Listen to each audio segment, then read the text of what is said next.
agile in business is really looking beyond where you are traditionally.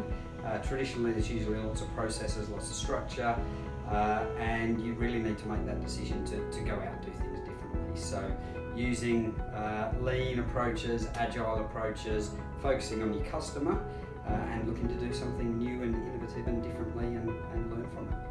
Agility is always a personal thing, so staying agile in business is about you being in top form, which means essentially managing your state.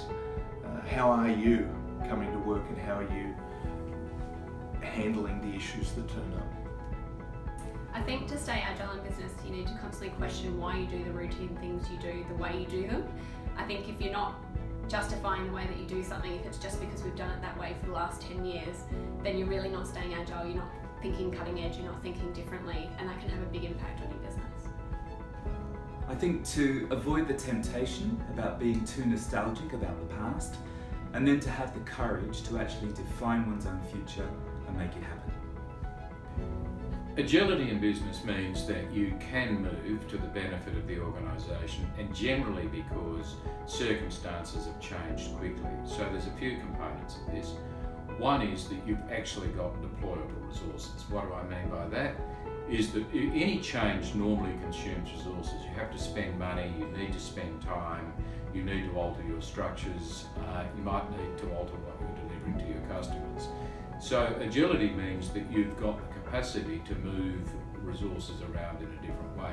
If you don't have cash or access to cash or access to talented people, you can't act in an agile way. The second way is practice.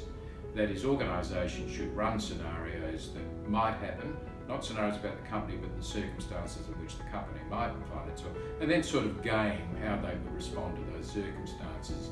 So the history is we're not very good at predicting the future, but when bad things happen or good things happen that require agility, if we've rehearsed it, then we'll respond to it. Staying agile in business, I think a critical part is to be introspective and think about where you're at, but with an unsophisticated lens to sort of really consider why you're in business, what's your vision, what you're trying to achieve. And in some cases you need somebody to sit next to you to help you analyse that. Once you know where you're at, then start to look at those small changes, the little things you can do. They don't have to be instantly disruptive, but start to consider that changes are necessary and making the smaller bets, as some people put it, so that you've got a position to move with and you don't risk the farm on the first go. Tips for organisations to stay agile in business. Well, I think the biggest problem or mistake that companies or organisations make is they start getting tunnel vision. So they think that they know everything and they understand everything. My tip would be to involve professionals, outsource organisations that you can deal with that specialise in the subject matter that you are interested in or that you require advice on for your business.